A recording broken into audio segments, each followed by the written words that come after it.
We need a voice against racism. We need many voices against racism and against brutality. We need to stand up and say that Black Lives Matter. Asking city leaders to defund police departments. And what that means is they want cities to spend less money on punishment and policing and more money on community services. This morning, coronavirus cases on the rise in 20 states, plus Puerto Rico.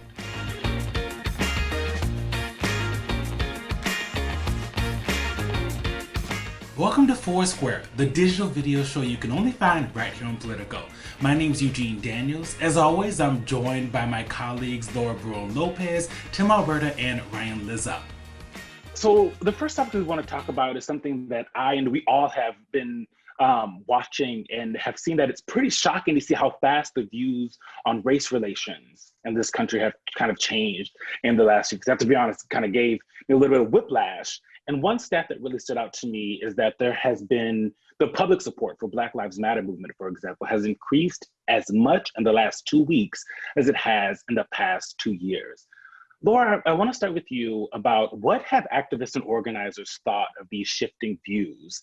And do they see that as a trend that can lead to actual change? Right. Well, as politicians typically say, public sentiment tends to change policy. And so, yeah, a lot of these activists are very hopeful, and they see it as a sign that these protests, these mass demonstrations, of which we haven't seen the like in some 50 years, could eventually lead to real change from Congress and potentially from the president, and also from local and state officials. I mean, we saw Minneapolis already react to the protest with some real action.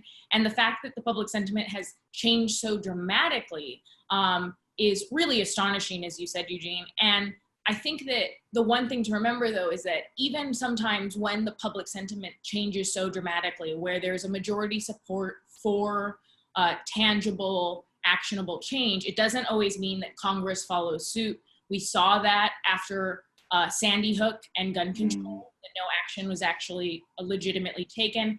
And then also, DACA recipients have some 80% support politically among the American public. And again, they have not received a legal pathway to citizenship. Yeah, Ryan, why do you think it feels so different? You're like our go-to historian. Why does it feel so different this time in politics? Just the most obvious thing is the technological revolution in our society, where white America is being, hit in the face with this on a regular basis in a way that they hadn't. Everyone's got a camera now, and we are realizing how widespread this kind of, especially with the police abuse, has been. And you can't, people who thought they could ignore it no longer can. And it feels really important that it feels like there's a shift, maybe a little bit, at least in the rhetoric on the right. Tim, you've covered Republican politics for years now, as chronicled in your book, American Carnage, now available everywhere books are sold. In paperback. Now available in paperback. There does seem to be a shift on the right? You have Mitt Romney saying Black Lives Matter. You even have Tom Cotton, who has fought against police reform in the past. And the shifting is happening in front of our eyes. I mean, the ground is moving beneath us now in real time. And I'm not sure that we've ever lived through an issue that has seen such movement in such a condensed period of time. I mean, when Karl Rove, who was quoted in my story, says that, look, this changes the party moving forward, when you have people like Tom Cotton, some of the more sort of hardline traditionalist law and order voices in the party, suddenly realizing that the politics of racial justice are shifting, and that this is something that Republicans are going to have to address moving forward. The first part is that Republicans, even the same Republicans who are groveling before Trump and who are terrified of crossing him, they understand that there is going to be a post-Trump Republican Party, and then it could be upon us pretty soon, at like 5 months from now, if he loses in November, right?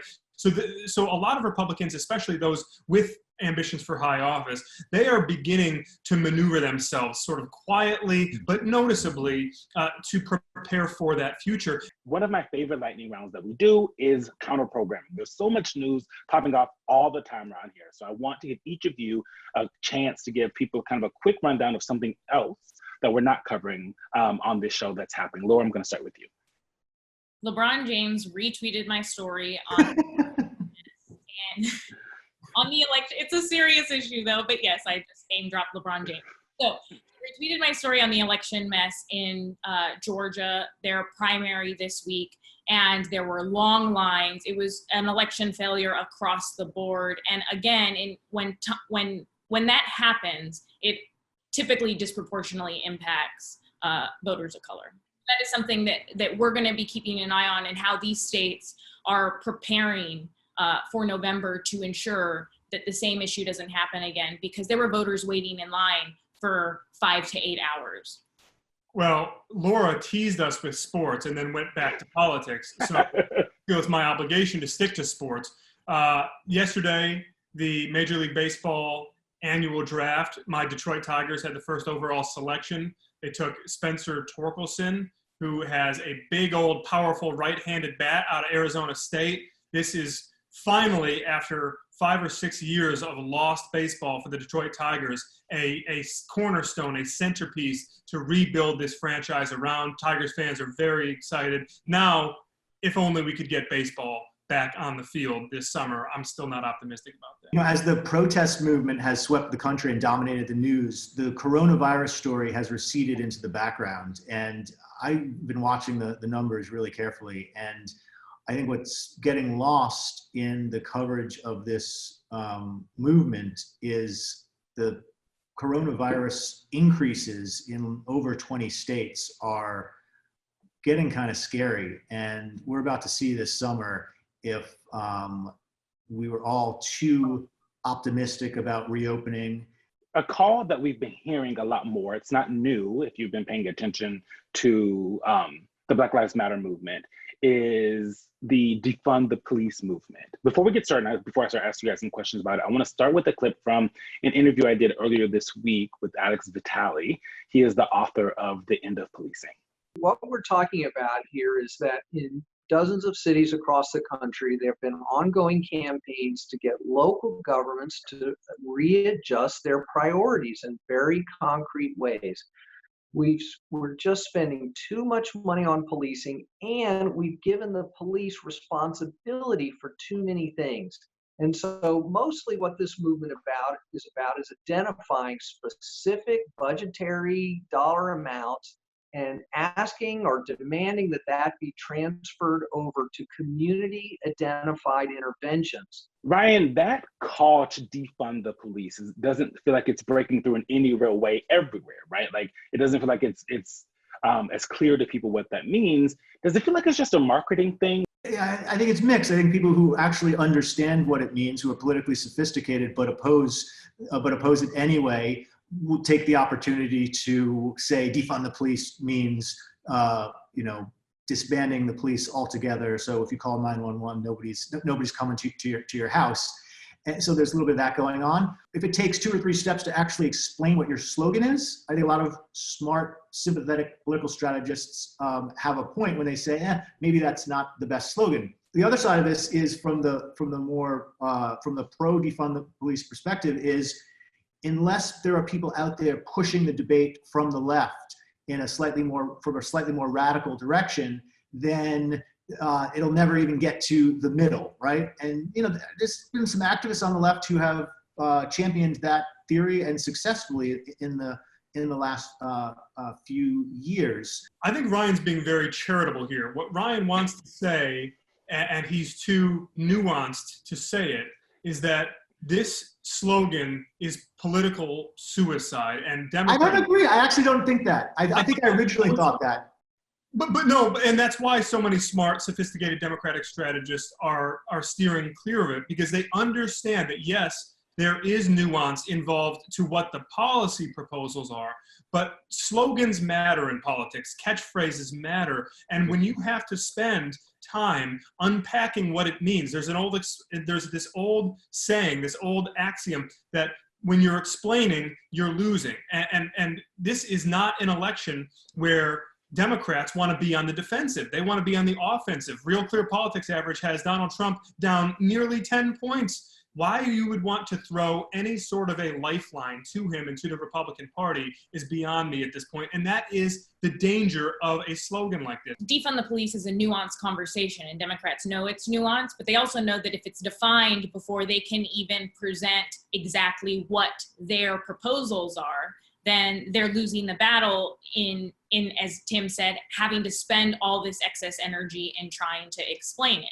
And so that's why you've seen all of the Democratic leadership on Capitol Hill, from the top Democrats in the House to Kamala Harris in the Senate, have aggressively pushed back against the slogan itself, and have also in the bill not embraced the proposals that would be behind the slogan that activists want. So in the bill that they introduced this week, they actually don't take any funding away from police, but they also don't add any more to police departments. So that's their way of showing that they're hearing the activists, but they're addressing other systemic issues in terms of banning chokeholds, banning the Carteret hold, and making lynching, a federal crime, hate crime. For our second lightning round, call it Tell Me Something Good. I know you guys know that song. You're all old. You know what that song is. In 30 seconds or less, I want you to tell me something funny, something good to make me feel warm and fuzzy. The breakthrough that this issue of racial justice has had, you talk about the polls that Tim was citing before, you talk about people like Mitt Romney marching for Black Lives Matter and saying that phrase without thinking it's sometimes somehow politically harmful. I think that is a positive story. I think watching a lot of Americans from very different backgrounds, unite on this sort of morally unambiguous issue is a bright spot in a kind of, relatively dark political era of the last few years. Tim? Yeah, I loved a story I saw a few days ago about this 18-year-old kid in Buffalo, Antonio Gwynn. He went out the morning after some protests had turned violent, some rioting, some destruction of property in his hometown of Buffalo. He went out on the street the next morning and spent about 10 hours by himself just cleaning up. Brought a broom and some garbage bags and was cleaning up. And people in the community were so inspired by that he wound up getting a brand new, not a brand new, but a Mustang gifted to him by somebody in the community. Local insurance agency paid for a year of insurance, and the school that he had applied to go to in the fall, Medill College, gave him a full scholarship to attend college. So it just goes to show that. Oh my God, that's so cute! Amazing story. It just goes to it goes to show that there's still a lot of goodness in this world. Mine is a bit more of a personal feel-good story, which is that colleagues, looking out for each other. One of our colleagues, Mark Caputo, knows that I love mangoes and mailed me one mango, but it's a Florida mango, so they are massive. And I have been living off of that for the past week. Despite this unrest in the country being the main story for weeks, we're still very much in this pandemic, Ryan, you talked about that earlier.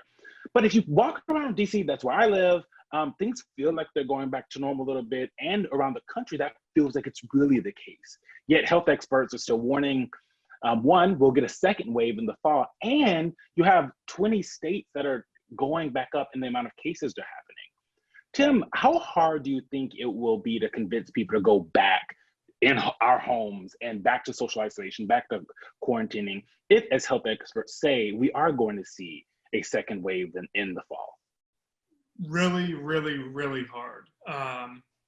Look, I don't think we fully appreciate yet just how significant these events over the last few weeks, as far as the mass demonstrations, the protests filling up the streets with thousands, sometimes tens of thousands of people in big cities across America.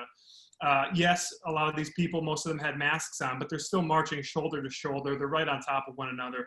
And for some health experts, as our colleague Dan Diamond had reported, for some of these health experts to come out and basically endorse that or give it their stamp of approval, it strikes an awful lot of people in other parts of the country as disingenuous, as insincere, as feeling as though there's some sort of double standard. Why were we called grandma killers when we marched outside the state capitol because our small businesses were going under and being shut down?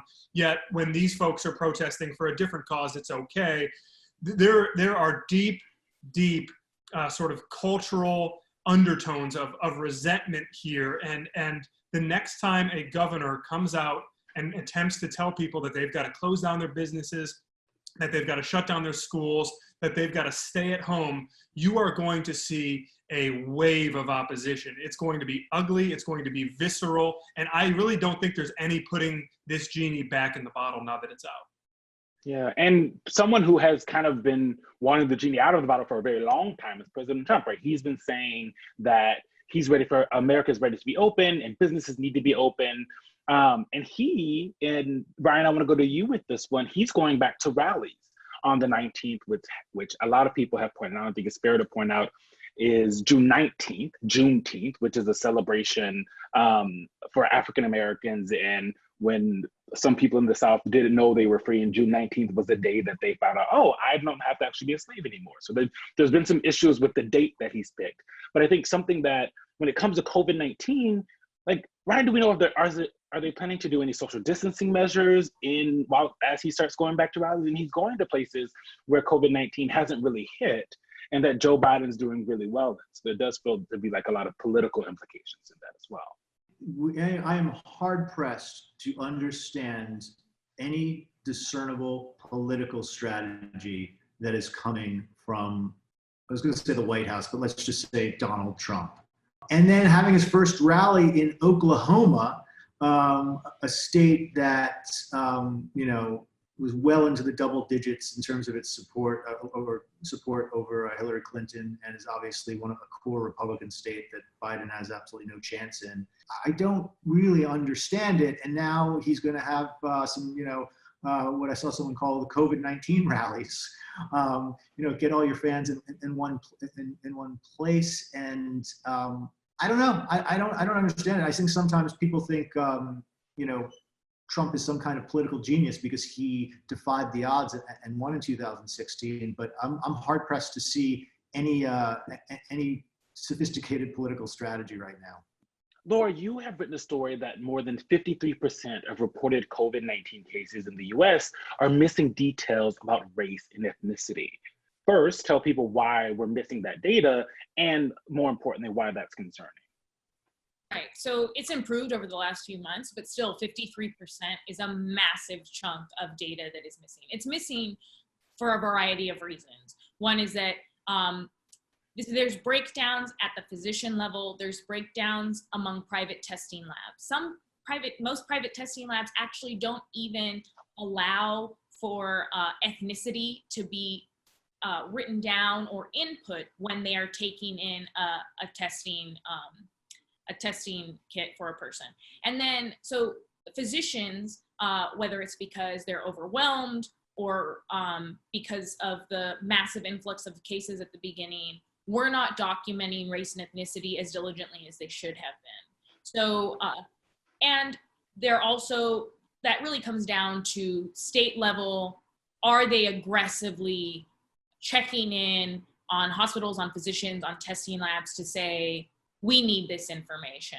And also the CDC adequately directing them and saying, without a doubt, we need this information. And the reason that the race and ethnicity data is so important is because without knowing the complete picture, or as good of a picture as you can possibly get on the African Americans, on the Latinos, on the Native Americans that are being disproportionately impacted by this virus, without that information, testing's not going to go where it needs to go. Contact tracing is not going to happen where it needs to happen, and care resources to help these communities fully recover won't go there and won't be targeted to those communities.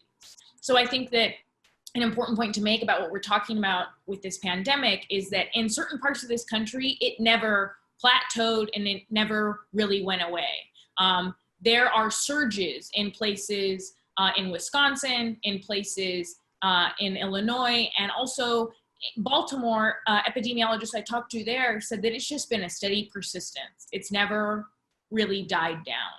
So even while it appeared as though in other parts of the country it was safe enough to reopen, there are very much still communities in this country that haven't even seen any kind of dip in the number of cases. And that typically is among disproportionately Black counties and disproportionately Latino counties.